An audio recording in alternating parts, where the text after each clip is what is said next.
जिस्मानी अमराज के लिए हकीम महमूदुल हसन तौहीदी चैनल को सब्सक्राइब कीजिए। बिस्मिल्लाहिर्रहमानिर्रहीम। मोहतरम भाई और बहनों, अस्सलाम वालेकुम वरहमतुल्लाहि वबरकातुहू।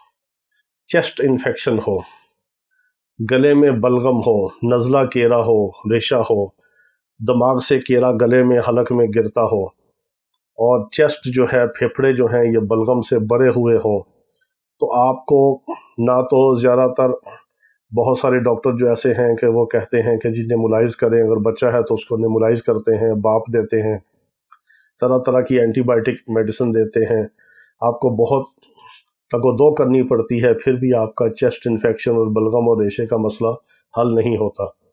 आज हम आपको एक बहुत ही बेज़रर और बहुत मुजरब टोटका, लाखों रुपए का नुस्खा है जो आज हम आपको बताते हैं। पहली खुराक से इससे फ़ायदा होता है। पहली खुराक से आपने किसी भी पंसारी से फिलफिल दराज ले लेनी है, जिसको लंबी मिर्च भी कहते हैं, स्याह मगा भी कहते हैं, फिलफिल दराज भी कहते हैं।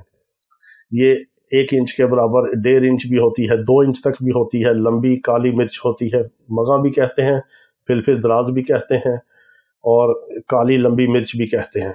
ये आपने 1 छिटांक ले लें, आधा पाव ले लें, लेके आपने इसको पीस लेना है और छोटा टीस्पून चाय का चम्मच आपने भर के नीम गर्म पानी के साथ मरीज़ को देना है। पहली खुराक से इंशाअल्लाह लज़ीज़ फ़ायदा होगा। खाली पेट देना है, खाने से पहले देना है, खाने के बाद नहीं देना। दिन में 3 से 4 बार दे सकते हैं, जब तक ज़रूरत हो इसको दें। बेज़रर है, कोई नुकसान नहीं और फ़ायदे का फ़ायदा है। आप बड़े बड़े टीबी वाले और चेस्ट के डॉक्टरों के पास जाने से बच जाएंगे इस नुस्खे की वजह से। इतना कीमती नुस्खा है ये, हमारा सीने का राज है।